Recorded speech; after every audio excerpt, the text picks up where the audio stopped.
On the 8th of November 2013, one of the biggest tropical storms in recorded history developed in the western Pacific Ocean. The storm was named Typhoon HAIYAN. HAIYAN was heading directly for the Philippines, home to over 96 million Filipino citizens, with an average population density of 308 people per square kilometer. HAIYAN measured some 800 kilometers wide. By the time the superstorm crashed into the Philippines, the wind speed was 315 kilometers per hour.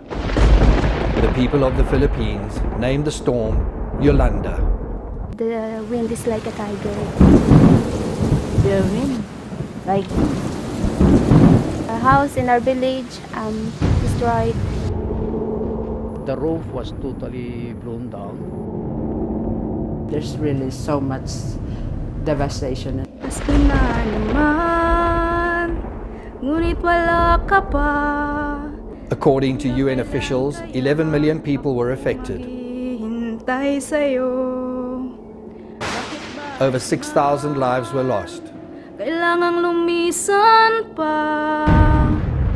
Nearly 2,000 are still unaccounted for. Makapiling ka. Nearly 28,000 people were injured. Yolanda caused damage amounting to nearly $300 million. 200 million of that attributed to destroyed crops and farm infrastructure. Sa araw ng Pasko. Our country is divided into regions.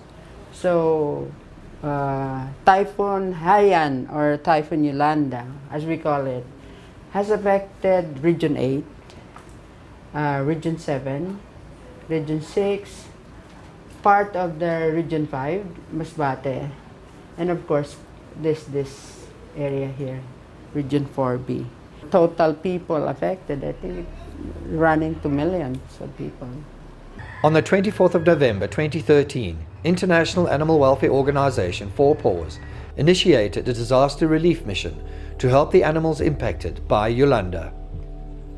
Their mission would involve distributed donated animal feed to impacted communities and providing veterinary assistance to animals that seldom get any form of medical care. The team traveled to the island of Palawan, where most of their disaster relief would take place. 35 tons of donated feed would be distributed to the villages in the region, helping over 3,000 families and 5,000 farm animals.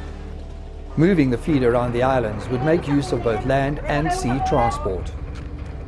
The valuable animal feed would not only help animals, but their owners as well. Signs of the superstorm's destruction were still visible. The cleanup would take months. The Filipinos had started repairing their homes immediately after the typhoon had passed by, depleting the financial resources of the rural communities.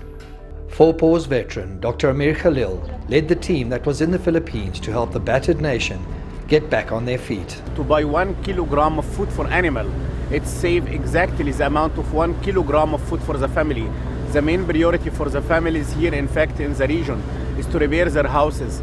And they need all the resources of money is to repair their houses. The reason we take the stress from them, we care for the animal for the coming 2 till 4 weeks with distribution of this food, and by this way the family will be able to assist or to rehabilitate their houses. Suitable locations where food would be distributed from were identified. Veterinary treatment stations were also set up at the distribution points. The crowds gathered and the process began. A registration point was set up where the Four Paws team would determine how much feed each person needed. The feed was measured out and distributed. The vets in the team soon had their hands full as dog after dog was brought in for basic treatment. These people seldom get the opportunity to have their dogs seen to by qualified vets. Most of the cases are animals which need deworming. This is some treatment against external and internal parasites. And very rare there are some cases with wounds and which we need to clean. And so far we didn't face something that we didn't succeed to help. The dogs were all dewormed and inoculated against rabies, which is prevalent in the Philippines. Other livestock also arrived to be treated. The work animals used to plough lands and pull carts of produce to markets are water buffalo. They have a lot of ectoparasites, and also they have mange. So now we will inject them. The people, they don't have enough money to do a proper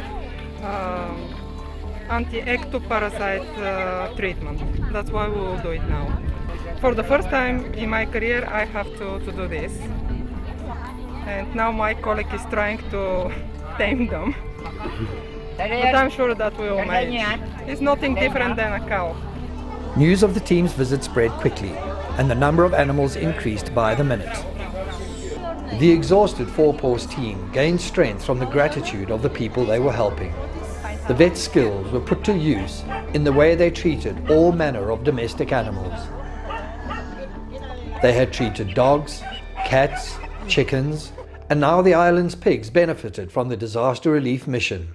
The mother pig had 8 babies, and the problem is that now she's very skinny and also she has skin disease.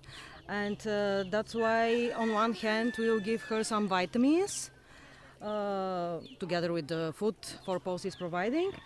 And also the small piglet was bitten by a dog several days ago, so we had to treat him and clean his wound. The last part of the disaster relief mission would be a visit to a wildlife reserve on a small island in the far north of Palawan. It would be a 5-hour boat trip to their destination. As the team sailed between the small islands that dotted the ocean, it was difficult to imagine what this region looked like when Typhoon Yolanda tore across the islands. The Four Paws team grabbed what rest they could during the boat trip. Ahead of them lay the task of treating somewhat bigger animals that needed Four Paws' help. We are here to treat the wounded giraffe and the wounded wild animal at Kalawit National Park, as well as to finalize the delivery of the food to the farm animal and to the needed family here in the region affected by the typhoon. The entire 3,007-hectare island was declared a wildlife sanctuary in 1977. Then President Ferdinand Marcos ordered the locals to move off the island and cleared the bamboo forests to make a landscape similar to that of the savannas of Kenya. The park was stocked with game from Africa, including zebra and giraffe. Today the island is known as Kalawit Safari Park. According to information received, animals were injured by flying debris caused by the typhoon. Like other parts of the Philippines the team had visited, visits by vets were few and far between. The last to Kalawit been over 10 years ago. There was no time to enjoy the beautiful scenery when the team finally arrived on the island. Work began immediately. 6 tons of feed was donated to the park, which would feed the animals for the next 3 months. Then it was time to assess which animals needed treatment. There was no sign of the giraffe, however, raising concerns that we would not be able to treat some nasty wounds inflicted during Yolanda's fury over a month earlier. The tropical sun sank quickly, forcing the team to abandon any hopes of treating animals that evening. Early the next morning, one could have imagined that we were somewhere in Africa. As the morning sun clipped the trees, the giraffe finally made their appearance. The scene looked as though ex-President Ferdinand Marcos's dream of creating Kenya in the Philippines had become a reality. Herds of zebra stood calmly in the cool of the early morning. The food delivered the day before was distributed to the waiting animals that are used to being fed at a boma. Typhoon Yolanda had destroyed most of the walls of the boma, putting a halt to any idea of being able to confine the giraffe that needed treatment. The disaster relief team had bought enough medicine for all animals that needed assistance. This would be left with the park's management so that they could continue the treatment in their own time. According to the director now, he tried to bring a bigger giraffe with the food. And the zebra is already inside the fence inside. The team was hesitant to use the tranquilizer darts they had brought along due to the stress that the animals had already had to endure. It was hoped that the zebra, that were used to human interaction, could be coaxed into a rustic crush in order to administer much-needed vaccinations. The locals, however, were not used to handling wild animals, and after repeated attempts to get the zebra into the crush, she slipped and was pounced upon by the keepers. Vaccines were administered as quickly as possible, and the zebra left alone to recover from the ordeal.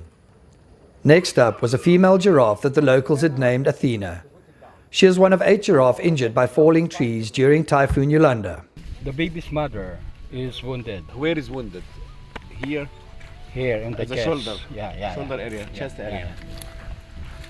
How big is the wound? Do you see it? Like this one, this is the size. Okay.